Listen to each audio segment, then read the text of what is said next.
Gohida qulog'imga chalinadi, siz rus tilini o'rganmaslik uchun dangasa tanbal o'quvchilar, rus tili murakkab, unda gapira olmaymiz, rus tilini o'rganish qiyin deb siz hali hamon darslarni kechiktiryapsiz. Hali hamon rus tilida gapira olmaysiz. Kurslarga borasiz, maktabga borasiz, qayerlardadir kimlarnidir topib o'rganmoqchi bo'lasiz. Afsuski, natija yo'q. Bugun siz menga 10 daqiqa bering, 10 daqiqada sizga isbotlayman rus tili qay darajada oson va 10 daqiqada qanday qilib rus tilida gapirib ketsa bo'ladi. Eng asosiy qismlarini o'rgatib, sizni 90% rus tilini tushunadigan qilib tayyorlab beraman. Tayyor bo'lsangiz, boshladik. Yaxshilab qarab turinglar, aynan shu so'zlar bilan hozir rus tilida qushdek sayrab ketamiz. Я, men, ты, sen, мы, biz, вы, siz, они, ular. 3 xil so'zimiz bor. On, u mujskoy rodlarga ishlatiladi. Ana, u женский rodlarga ishlatiladi. Ano, u средний rodlarga ishlatiladi. Bilasizlar, rus tilida rodlar bor. Bularning hammasi oson. Faqat oxiridagi harfiga qaraymiz.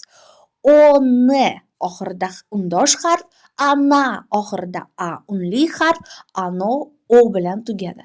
So'zni oxirida a bo'lsa, bo'ldi, u женский rod. So'zni oxirida o bo'lsa, средний rod. So'zni oxirida hech qanday unli harf yo'q bo'lsa, n, b, d kabi, ular mujskoy rod bo'ladi. Mana bunday fe'llarni tarjimalarini o'rganib, rus tilida 60% gapirib ketsa bo'ladi. Shunga ishonasizlarmi? Men hozir tushunishim bo'yicha sizlarda fe'llardan baza bor. Ya'ni so'zlarni yod olgansiz. Misol bilasiz: работать ishlamoq, читать o'qimoq, слушать tinglamoq, сидеть o'tirmoq, заказывать buyurtma qilmoq, писать yozmoq, говорить gapirmoq, ходить yurmoq, требовать talab qilmoq, смотреть tomosha qilmoq. Bunday fe'llar sizga notanish emas. Mana shunday fe'llar bilan bugun gapirishni o'rganamiz. Rus tilini siz ish uchun, o'qish uchun, qiziqish uchun o'rganasiz. Buni bilaman, chunki men shu kungacha 700 tadan ortiq odamga kurs o'tdim.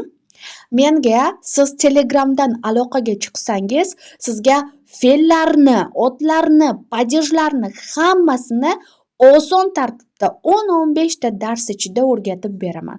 Kursim ham juda arzon. Telegramdan Rusisti admin profiliga yozing, menga aloqaga chiqing, gaplashamiz, batafsil ma'lumot beraman. O'tgan zamonda, oddiy hayotda kecha bog'da bo'ldim, kecha yotdim, kecha yedim, kecha bordim degan so'zlarni ishlatish uchun siz rus tilida l, la, lo, li qo'shimchalaridan foydalanasiz. Yuqorida sanab o'tgan 10 xil fe'limga bunday fe'llar rus tilida son mingta. Mana shu fe'llarga hammasiga ortiga t va yumshatish belgisini olib tashlab l, la, lo, li ni qo'yib chiqasiz. Misol uchun, on работал, u ishlagan edi. On читал, u o'qigan edi. On слушал, u tinglagan edi. On сидел, u o'tirgan edi. On заказывал, u buyurtma qilgan edi. On писал, u yozgan edi. On говорил, u gapirgan edi. On ходил, u yurgan edi. On требовал, u talab qilgan edi. On смотрел, u tomosha qilgan edi.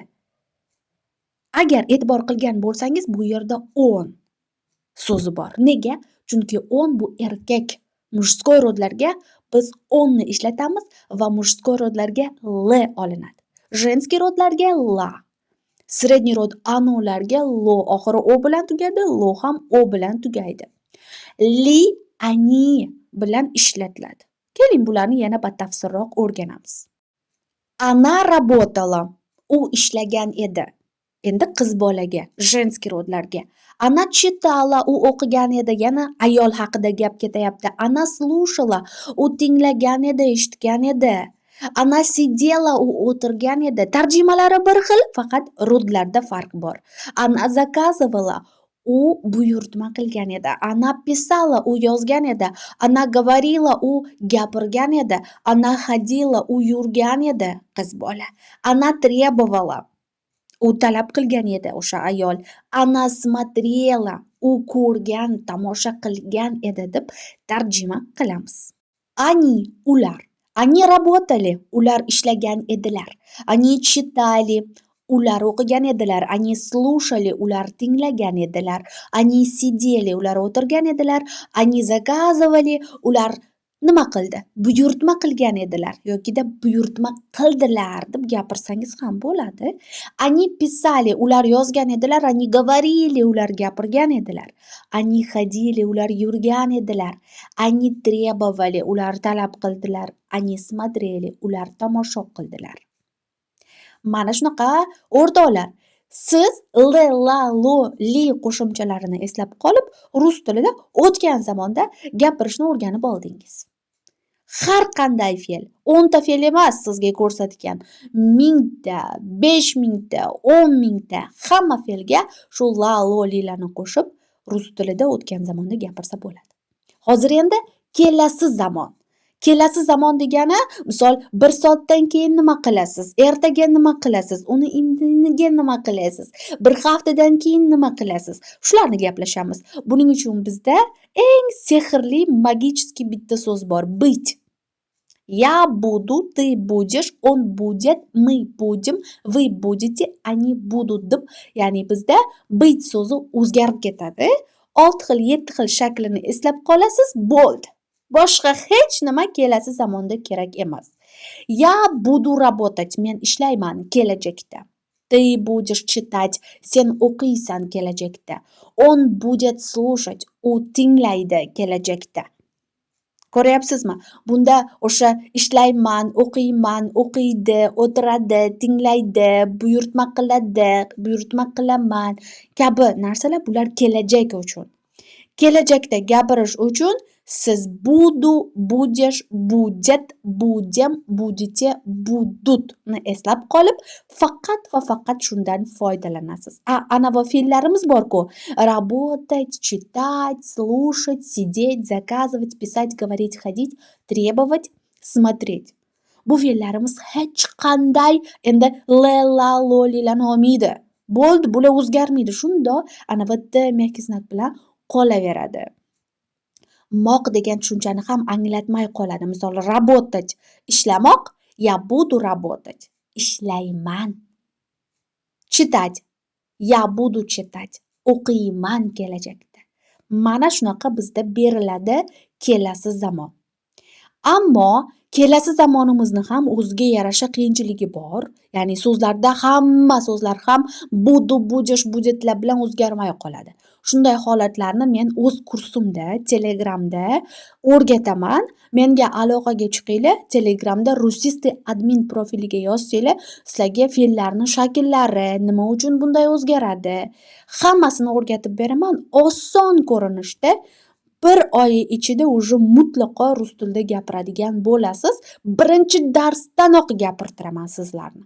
Vazifa bermasam men o'zimni qanday qilib ustoz deya olaman? Bugun sizlarga ushbu o'tib bergan darsimdan kelib chiqib gapirishingiz uchun vazifa tayyorladim. 10 xil yangi, mutlaqo yangi fe'llarni siz bugun o'rgatgan o'tgan zamon va kelasi zamonga qo'yib, menga audio shaklda Telegramdan yozib yuborasiz. Yozma emas, audio shaklda, голосовое сообщение orqali. Chunki men sizni bilimingizni, talaffuzingizni va yozgan ishingizni tekshirib bera olaman. Sizni gapirishingiz qulaylashadi shu orqali.